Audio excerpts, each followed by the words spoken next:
Oke, jadi di video yang ketiga ini mengenai materi tentang jurnal khusus. Nah, jurnal khusus sendiri memiliki karakteristik nih teman-teman. Yang pertama itu jurnal penjualan atau JJ.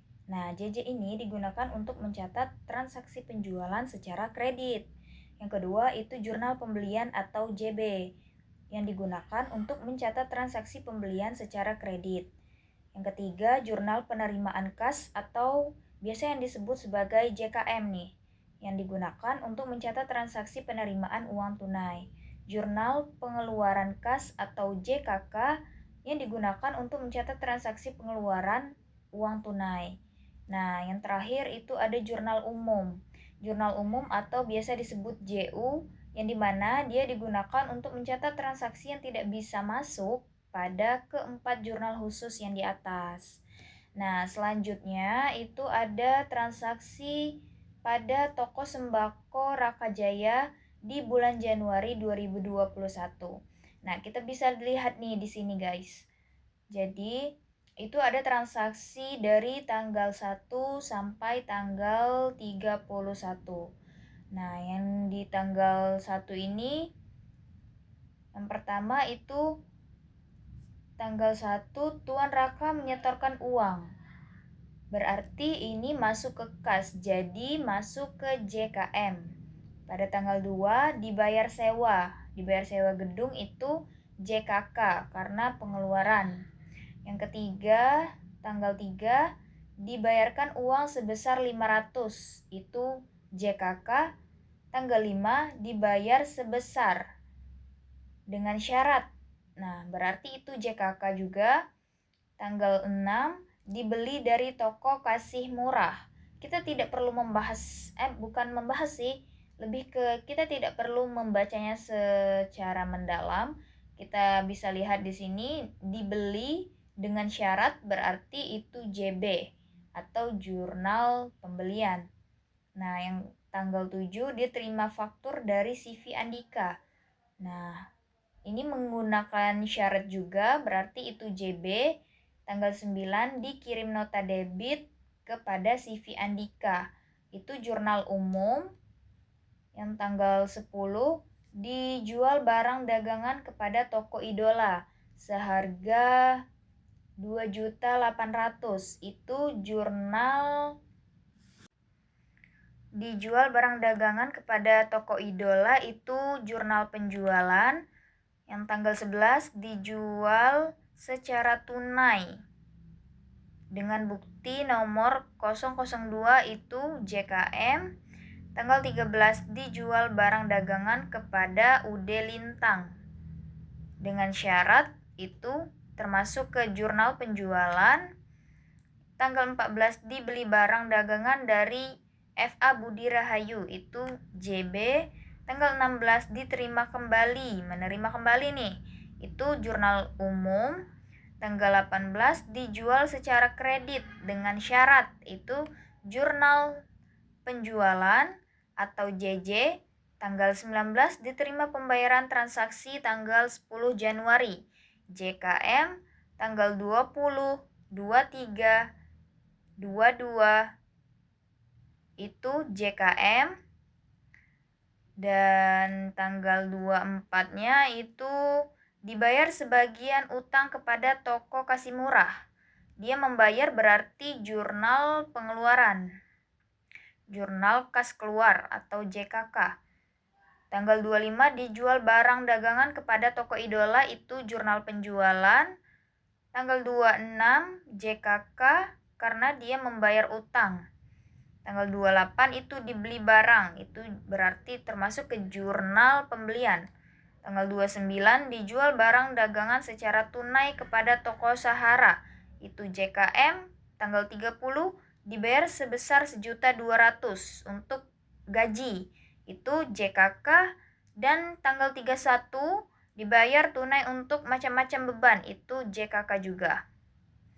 Nah, teman-teman, dari penjelasan tadi itu merupakan langkah pertama seperti yang kita harus lakukan untuk menentukan jurnal spesifik apa yang kita gunakan gitu. Nah, selanjutnya itu bisa kita lihat dari gambar ini ya teman-teman. Di jurnal khusus pada jurnal penerimaan kas pada Toko Sembako Jaya Raya periode Januari 2021. Di mana pada tanggal 1 itu kan Tuan Raka menyetorkan uang ini sebanyak 10 juta. Nah, kita pilih di debitnya itu dimasukkan ke kas sebesar 10 juta, di kreditnya itu dimasukkan ke modal. Dikarenakan modal tidak ada di sini, maka dimasukkan ke serba-serbi pada akun yang kita tulis modal itu sejumlah 10 juta. Pada tanggal 11 itu dijual secara tunai barang dagangan seharga 1 juta. Yang dimana pada debitnya itu dimasukkan ke kas itu 1 juta dan di kredit itu pada penjualan sejumlah 1 juta juga. Di tanggal 19, transaksi di tanggal 19 itu diterima pembayaran transaksi tanggal 10 Januari. Nah, kita lihat nih di tanggal 10 Januari itu kan dijual barang dagangan kepada toko idola sebesar 2.800.000 dengan syarat pembayaran 3/10 N/30 dengan nomor faktur 251 kan. Nah, bisa kita lihat di sini bahwa di debitnya itu 2.716.000. Dari mana dapat 2.716.000 itu? Kita bisa lihat dari penjumlahan atau perhitungan yang ada di gambar ini pada yang nomor 19 atau di tanggal 19, dan di potongan penjualannya itu berjumlah 84.000, dan di kredit dia termasuk ke piutang dagang sebesar 2.800.000.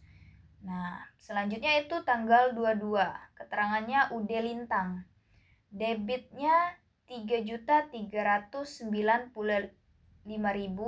dan itu di kas dan di potongan penjualan itu 105.000.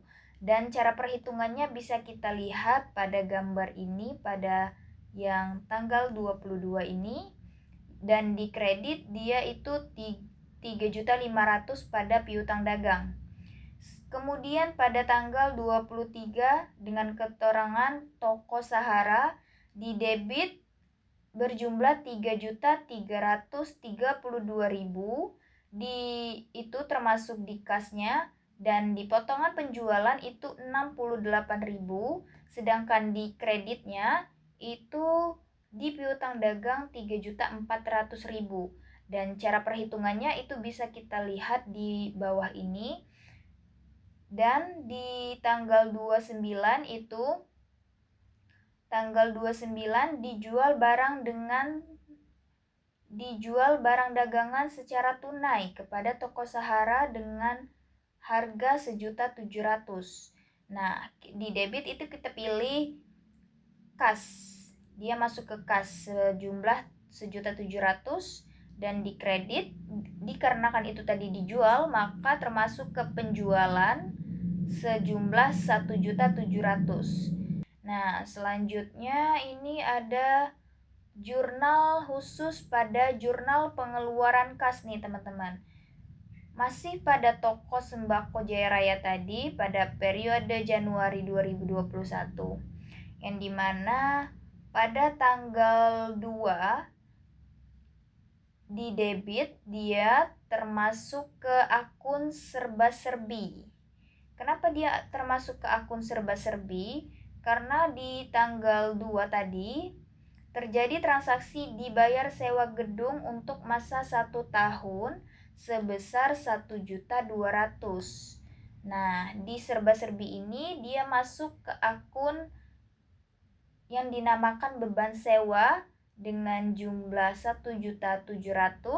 Di kredit dia termasuk ke kas karena pengeluaran kas, jadi dimasuk di kredit sebesar 1.700.000. 200 juga. Di tanggal 3 itu di debitnya itu perlengkapan termasuk ke serba-serbi dengan jumlah 500, di kreditnya juga 500. Pada tanggal 5 transaksi dibayar sebesar 2.700.000 kepada CV Andika atas pembelian barang dagangan pada tanggal 23 Desember 2020. Nah, ini pada tahun lalu ya, teman-teman. Jadi pada tanggal 5 ini di keterangan CV Andika, di debitnya itu dia termasuk ke utang dagang nih. Utang dagangnya itu sebesar 2.700.000. Di kredit dia termasuk ke kas sebesar 2.700.000 juga nih. Pada tanggal 20 di debit itu beban iklan termasuk ke serba-serbi, nama akunnya itu beban iklan sebesar 150.000, di kreditnya itu termasuk di kas 150.000.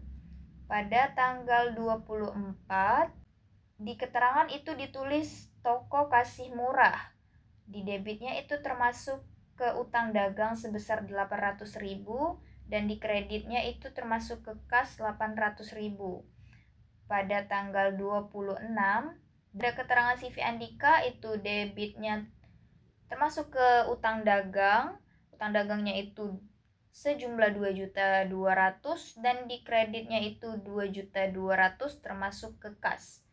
Nah, pada tanggal 30 di debit beban gajinya itu termasuk ke akun serba-serbi di jumlah 1.200.000, di kreditnya juga termasuk ke kas 1.200.000. Tanggal 30 beban macam-macam masuk ke serba-serbi dengan jumlah 150.000, di kredit juga termasuk ke kas 150.000. Dan pada tanggal 31 di debitnya itu masuk ke serba-serbi pada akun beban macam-macam juga sebanyak 150.000 dan di kredit juga termasuk ke kas 150.000. Nah, ini bisa kita lihat bahwa jumlah dari perhitungan debit dan kredit, yang dimana pada debit di utang dagang itu sebanyak 5.700.000, sedangkan di debit pada serba-serbi itu sebanyak 3.200.000. Selanjutnya kita bahas tentang jurnal pembelian nih teman-teman. Pada toko Sembako Jaya Raya. Di toko Sembako Jaya Raya ini pada jurnal pembelian pada tanggal 6 dengan nomor faktur 085, keterangan toko kasih murah, syarat pembelian 2/10 N/30, di debit itu masuk ke akun serba-serbi dengan nama peralatan dengan jumlah 1.500.000, sedangkan di kreditnya itu di utang dagang 1.500.000. 7 itu dengan nomor faktur 652, keterangan CV Andika dengan syarat pembelian 2/10 N/30, pada debit itu termasuk ke pembelian sebesar 3.200.000 dan di kredit itu utang dagang sebesar 3.200.000. Pada tanggal 14 dengan nomor faktur 365 FA Budi Rahayu, syarat pembelian 3/10 N/30, di debit itu termasuk ke pembelian nih. Di pembelian itu sebesar 2.600.000 dan di kredit utang dagangnya sebesar 2.600.000. Pada tanggal 14 dengan nomor faktur 365 keterangan FA Budi Rahayu, syarat 2/10 N/30, di debit itu 2.200.000 pada pembelian dan di kredit utang dagangnya itu 2.200.000. Pada tanggal 28 termasuk ke pembelian dengan jumlah 2.200.000 dan di kredit itu utang dagang sebanyak 2.200.000. Dan bisa kita lihat juga ini jumlahnya. Nah, selanjutnya itu jurnal penjualan atau JJ. Masih pada toko Sembako Jaya Raya tadi, yang dimana jadi bisa kita lihat di sini bahwa pada tanggal 10 itu dengan nomor faktur 251 keterangan toko idola syarat 3/10 N/30 piutang dagang di debit dan penjualan di kredit itu otomatis, jadi kita langsung masukkan saja nilainya seperti ini ya teman-teman. Jadi nilainya itu 2.800.000 pada tanggal 13 yang dimana nomor fakturnya itu 252 dengan keterangan UD Lintang syarat 3/10 N/30 piutang dagang debit penjualan kredit itu berjumlah 3.700.000. Selanjutnya tanggal 18 bisa kita lihat di sini dengan nomor faktur 253 keterangan toko Sahara syarat 2/10 N/30 piutang dagang debit penjualan kredit 3.400.000. Nah, selanjutnya itu tanggal 25 dengan nomor faktur 254 keterangan toko idola syarat 3/10 N/30 piutang dagang dan penjualan itu berjumlah 2.700.000. Jurnal umum pada toko sembako Jaya Raya nih teman-teman. Bisa kita lihat pada gambar di bawah ini yang dimana pada tanggal 9 dengan keterangan utang dagang yang dimana utang dagang itu termasuk ke debit sebesar 1 juta dan retur pembelian itu termasuk ke kredit 1 juta juga. Nah, pada tanggal 16 itu terjadi retur penjualan lagi yang dimana di debitnya itu termasuk ke 200.000 dan di piutang dagangnya itu ke kredit 200.000 dengan keterangan UD Lintang. Nah, penjelasan selanjutnya itu mengenai bukti transaksi. Bukti transaksi itu ada 4. Yang pertama itu ada faktur atau nota, yang kedua itu kwitansi, yang ketiga itu cek dan giro, dan yang keempat slip setoran bank.